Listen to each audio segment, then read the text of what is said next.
जरूरी सूचना है आप सभी स्टूडेंट्स के लिए, स्टडी फॉर सिविल सर्विसेज का Android app Google play store में आ चुका है, उसको प्लीज तुरंत इंस्टॉल कर लीजिए।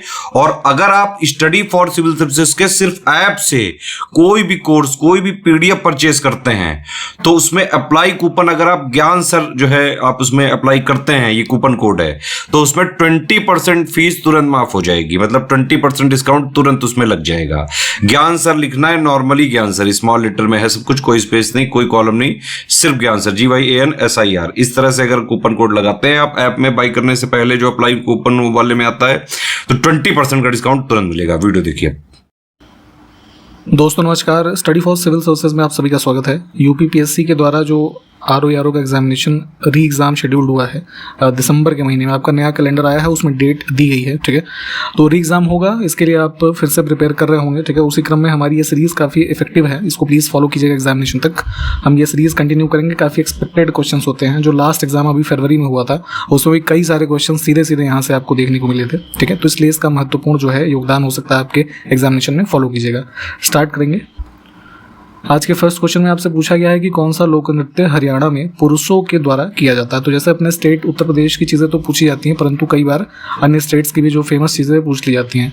तो जैसे घूमर राजस्थान में महिलाओं के द्वारा किया जाता है, गिद्दा ये भी महिलाओं के द्वारा मेनली पंजाब में किया जाता है, खोरिया ये भी हरियाणा का एक डांस है कल्चरल, ये भी महिलाओं के द्वारा होता है। सिर्फ गुग्गा एक नृत्य है, ये पुरुषों के द्वारा किया जाता है हरियाणा में, ठीक। नेक्स्ट है गलत युग्म चुनना है। कुछ फेमस कॉन्स्पिरेसी केसेस हैं, काफ़ी इंपॉर्टेंट है, सारे के सारे प्लीज़ अलग से पढ़िएगा। तो जैसे लाहौर वाला गलत हो जाएगा ना। लाहौर में मेनली जो ये भगत सिंह, राजगुरु और सुखदेव है ना, इनको आगे चल कर के फांसी हुई थी, ये लोग एसोसिएटेड रहे इससे। चटगांव शस्त्र छापामारी की योजना इसमें से किसके द्वारा बनाई गई थी। तो बांग्लादेश जो वर्तमान देखते हैं वहाँ का स्थल है ये। तो यहाँ एक आर्मरी रेड की ये प्लानिंग की थी इन्होंने, सूर्य सेन ने, ठीक है, अप्रैल 1930, ठीक। Option first. दो कथन हमारे पास है, देखना है सही को। सुभाष चंद्र बोस ने फॉरवर्ड ब्लॉक का गठन किया था। तो कांग्रेस से इस्तीफे के बाद की घटना है, 1939 में इसकी फॉर्मेशन इन्होंने की थी, बिल्कुल ठीक बात है। और भगत सिंह हिंदुस्तान, ये थोड़ा सा सोशलिस्ट रिपब्लिकन एसोसिएशन ऐसे होगा, इसके संस्थापकों में से एक थे। तो जो फिरोजशाह कोटला में ये संस्थान जो पहले हमारा HRA था, तो HSRA के रूप में रीनेम हुआ, तो उसके फाउंडर्स में से एक थे। तो ये बात भी ठीक है, दोनों सही हो जाएंगे। किस क्रांतिकारी को जो फांसी दी गई गोरखपुर उत्तर प्रदेश में जो है, तो वहाँ की जेल में दी गई थी। 1927 में राम प्रसाद बिस्मिल को फांसी दी गई थी यहाँ पे, ठीक, दिसंबर 1927। कोई ये बताएगा कि जो है किस चीज़ की सज़ा के रूप में ये फांसी हुई थी, कमेंट करके बताइए। निम्नलिखित में से किसकी स्थापना बाल गंगाधर तिलक ने की थी। तो महाराष्ट्र रीजन में काफ़ी फेमस एक्टिविस्ट रहे फ्रीडम स्ट्रगल के ये। तो लाठी क्लब की स्थापना इन्होंने की थी। एक बार एक क्वेश्चन किस एग्जाम में पूछा गया था सीधे सीधे, लाठी क्लब, और उसमें लाला लाजपत राय का नाम दिया गया था, क्योंकि उनकी ये साइमन कमीशन के विरोध में लाठी वगैरह से जो काफ़ी चोटें आई थी, उसमें लाठी चार्ज हुआ था, है ना। तो इससे कंफ्यूज नहीं होना है। ये यूथ्स को थोड़ा ट्रेन करने के लिए इन्होंने बाल गंगाधर तिलक ने इसकी स्थापना की थी, लाठी क्लब की। हिंदू अखाड़ा गणपति महोत्सव, जो ये आज भी महाराष्ट्र में आप देखते हैं ना कि ये जो है ये जो गणेश उत्सव होता है हर साल अगस्त के महीने में, तो ये इन्होंने इस शुरुआत की थी। और शिवाजी महोत्सव, तो ये चारों ही संबंधित हैं इनसे। निम्नलिखित तत्वों में से कौन सा सर्वाधिक यौगिक का निर्माण करता है। तो नंबर ऑफ कंपाउंड्स की बात करें तो मैक्सिमम जो फॉर्म करने वाला हमारा है ये कार्बन होगा, ऑप्शन सी। निम्नलिखित में से कौन सा सर्वाधिक घरेलू रासायनिक प्रदूषण का कारण है। तो हाउस होल्ड केमिकल पोल्यूशन इसमें सबसे ज़्यादा होगा किस माध्यम से। कोयले को अगर जलाएंगे तो सबसे ज़्यादा जो स्मोक जनरेट होगी इन सभी ऑप्शंस में से, उसमें से ही, तो वो सबसे ज़्यादा केमिकल पोल्यूशन करेगा। ग्राफीन क्या होता है ये बताना है। तो एलोट्रोप ऑफ कार्बन हम इसको कह सकते हैं, या फिर नैनो प्रतिरूप कार्बन का, ऑप्शन सी। कार्बन के अपरूप फुलरीन है ना, तो इसकी खोज 3 वैज्ञानिकों की टीम के द्वारा किया गया था, और इसी के लिए इनको रसायन शास्त्र का नोबेल पुरस्कार भी दिया गया था। ये वाला नोबेल इनको मिला था 1996 में, ठीक है। तो उस एक को चुनना है जो इस 3 की टीम में नहीं था। तो ये फेमैन, ये ऑड हो जाएगा। इन 3 लोगों ने मिलकर के जो ये हमारा फुलरीन है ना, एक एलोट्रोप है कार्बन का, तो ये भी कई बार अलग से क्वेश्चन पूछते हैं कि फुलरीन क्या होता है, इसको ध्यान रखेंगे। नीचे दिए गए युग्मों में से कौन सा एक युग्म सुमेलित नहीं है? बहुत ध्यान से देखा करिए कि क्या सही पूछा गया है या गलत पूछा गया है। कई बार आप लोगों के क्वेश्चन इसी वजह से गलत हो जाते हैं, बेशक आपको उसका आंसर आता रहता है। इसमें ड्राई आइस हमारा बेसिकली क्या होता है? लिक्विड कार्बन डाइऑक्साइड नहीं होता है, सॉलिड होता है, सॉलिड CO2। ठीक, अन्य दो ऑप्शंस जो है वो सही हैं। नेक्स्ट है कार्बन के निम्नलिखित प्रकारों में से,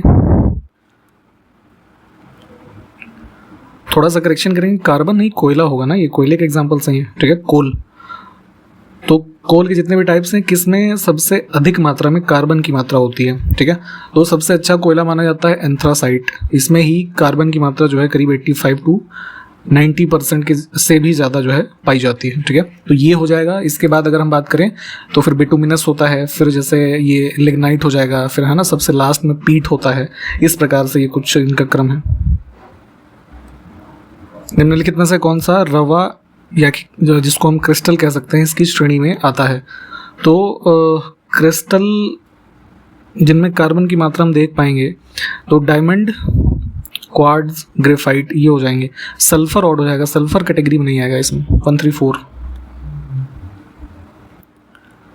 अगला है ग्राफीन, जो प्रायः सुर्खियों में रहता है, उसका क्या महत्व है? तो अभी हमने जैसे बात की ऊपर भी कि ये सब एलोट्रोप ऑफ कार्बन है, तो ग्राफीन भी उसमें से एक है। एक द्विआयामीय पदार्थ है और इसकी विद्युत चालकता जो है वो उत्तम होती है। ठीक है, और अब तक जांचे गए सबसे तनु किंतु सबसे शक्तिशाली पदार्थों में से एक है ये। ठीक है, तो ये बात भी ठीक है ना, दोनों सही हो जाएंगे।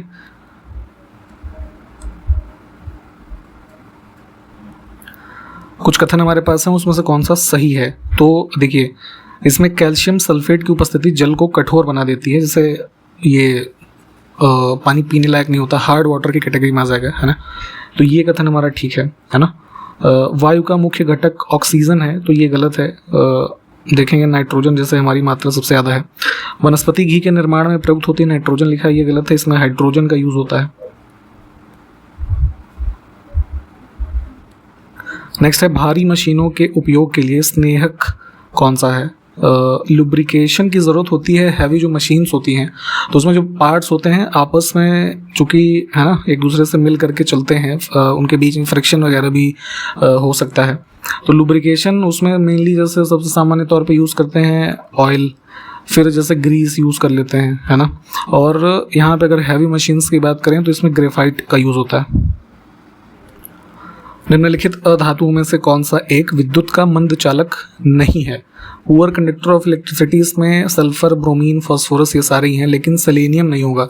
सेलेनियम क्या है कि नॉन मेटल है और ये बेसिकली सेमी कंडक्टर के तरीके काम करता है, यानी कि इंसुलेटर और कंडक्टर के बीच वाला हम एक वस्तु इसको मान सकते हैं। तो ये जो है एक हमारा पुअर कंडक्टर नहीं होगा। ठीक, ये सारे एग्जाम्पल्स इंपॉर्टेंट हैं, ये अलग अलग क्वेश्चन के रूप में पूछे जाते हैं, तो इस वजह से सब नामों को भी चारों जैसे ऑप्शन है, इनको ध्यान रखिए। अगला है हाइड्रोजन को जलाने से क्या बनेगा इसमें से? ठीक है, हाइड्रोजन को बर्न करेंगे तो जो है ढेर सारी ऊर्जा और जल, है ना, ये इसके बाई प्रोडक्ट होंगे। Option D. भारी जल का रासायनिक फॉर्मूला बताना है। भारी जल ऑक्सीजन और ड्यूटेरियम से बनता है मिलकर के, है ना, D2O ये इसका फॉर्मूला है। ठीक, ड्यूटेरियम ऑक्साइड भी इसे कहा जाता है। इसके यूसेज क्या होते हैं, क्या कोई बताएगा? कमेंट करके बताइए।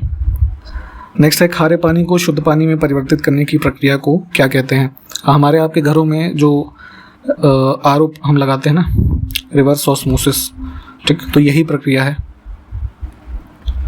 नेक्स्ट है निम्नलिखित में से किस उत्प्रेरक का उपयोग वनस्पति तेलों के हाइड्रोजनीकरण के लिए किया जाता है?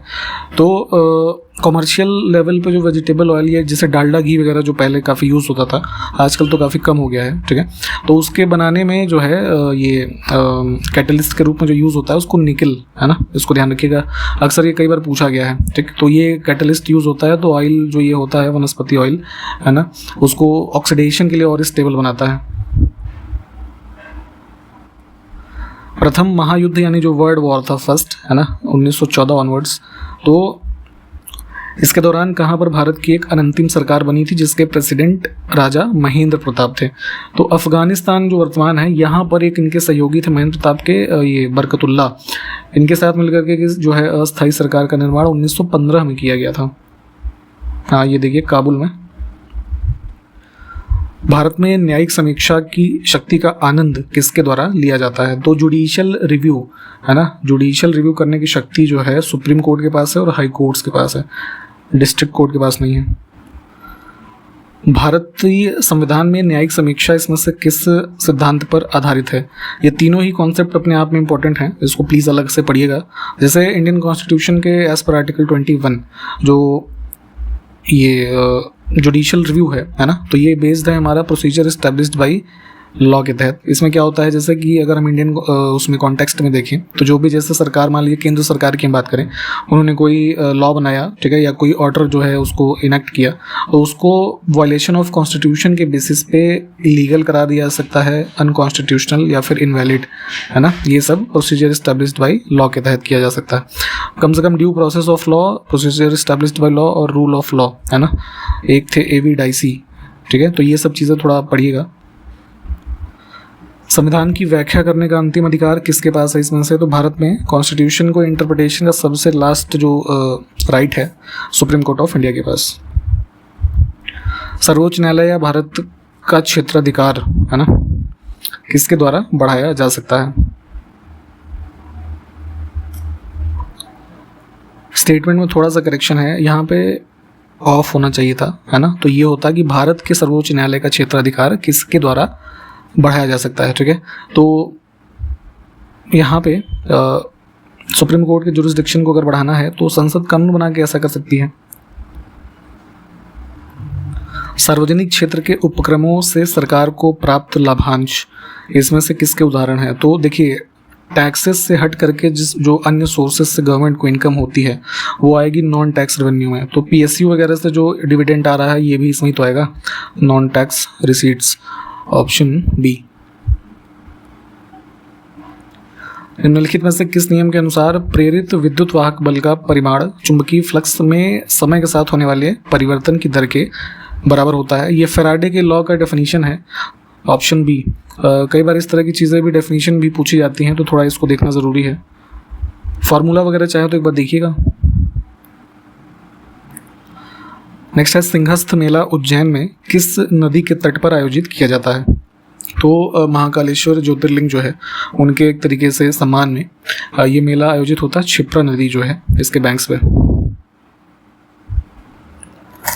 नेक्स्ट है अनुच्छेदों का निम्नलिखित में से कौन सा समुच्चय भारतीय संविधान में आपातकालीन प्रावधानों की विशेषता से संबंधित है? इमरजेंसी के प्रावधान भाग इसमें 18 में दिए गए हैं, ठीक। आर्टिकल 352 से लेकर के 360, ठीक। आगरा किले के परिसर में निम्नलिखित मुगल शासकों में से किसने मोती मस्जिद का निर्माण करवाया था? तो यूनेस्को हेरिटेज साइट भी है आगरा फोर्ट, और 17वीं सेंचुरी का जो ये मोती मस्जिद है तो शाहजहां ने बनवाया था ये। नेक्स्ट है किसने कहा था कि न्यायिक सक्रियता को न्यायिक साहसिकता नहीं बनना चाहिए? Judicial activism should not become judicial adventurism.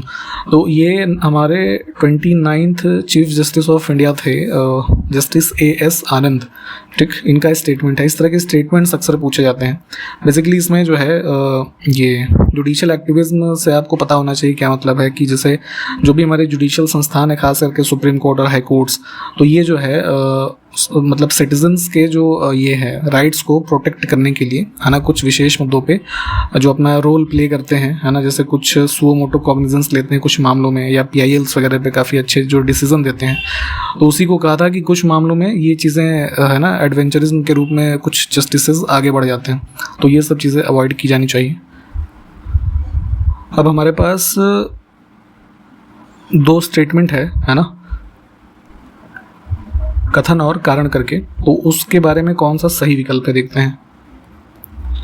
देखिए, अभिकथन यानी असरसर हमारा कह रहा है कि जो सेल्फ हेल्प ग्रुप्स हैं भारत में, खास करके जो महिलाओं के द्वारा बनाए जाते हैं, तो भारत में माइक्रो फाइनेंस के लिए एक प्रभावी मॉडल के रूप में उभर कर सामने आए हैं। ठीक है, तो छोटे छोटे माइक्रो फाइनेंसेस के लिए ये एक अच्छे इफेक्टिव मॉडल के रूप में आजकल देखने को मिल रहे हैं। अब कारण कहा गया है कि स्वयं सहायता समूह संसाधनों को इकट्ठा करने और माइक्रो फाइनेंस संस्थानों के साथ बेहतर ऋण शर्तों पर समझौता करने में सक्षम है। ठीक है, तो जो है ये चीज़ ठीक है और ये सही कारण है। इसी वजह से हमारे सेल्फ हेल्प ग्रुप्स काफ़ी जो है आजकल जो है सक्षम है अपने आप में, है ना, माइक्रो लेवल पे जो ये मतलब कह सकते हैं लोन्स वगैरह हैं उसको मैनेज करने में। ठीक है, और तो इसमें जो है हमारा ये हो जाएगा कि जो है कारण, है ना, कथन को जस्टिफाई कर रहा है।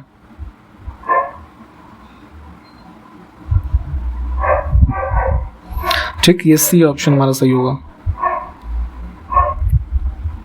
नेक्स्ट है, मैडम कामा ने भारत के त्रिरंगी स्वतंत्रता ध्वज को कहाँ पर फहराया था। तो ये क्वेश्चन भी पूछा जाता है कि फॉरेन जो है सॉइल पे इंडियन फ्लैग को सबसे पहले किसने फहराया। तो मैडम भीका जी कामा की बात हो रही है। इनको जो है ये भी कहा जाता है मदर ऑफ इंडियन रेवोल्यूशन। ठीक, तो इन्होंने सबसे पहले इंडियन फ्लैग को फहराया था स्टटगार्ड में, है ना, कहाँ पे है ये, जर्मनी, अगस्त 1907, है ना, 22 अगस्त 1907। बंगाल के विभाजन की घोषणा इसमें से कब की गई थी। तो ईस्ट और वेस्ट बंगाल के रूप में 19 जुलाई 1905 लॉर्ड कर्जन के द्वारा। बंगाल विभाजन के उपरांत स्वदेशी आंदोलन जो मुख्य रूप से चला, तो उसका नेतृत्व दिल्ली में किसने किया। तो मेनली जैसे बंगाल से चीज़ें शुरू हुई तो ये सारे लोग अलग अलग रीजन में, है ना, इसको एक तरीके से चला रहे थे। तो दिल्ली में जो है ये आपका सैयद हैदर रज़ा। ठीक, ऑप्शन डी। आप जरा हमको ये बताएंगे कि बंगाल में कौन इसको लीड कर रहा था स्वदेशी आंदोलन को। संविधान के किस अनुच्छेद के तहत सर्वोच्च न्यायालय भारतीय नागरिकों के मौलिक अधिकारों की रक्षा करता है। फंडामेंटल राइट्स के वॉयलेशन पे जो ये रिट्स वगैरह जारी की जाती हैं तो उसी के द्वारा सेफ गार्ड हो रहा है इसका।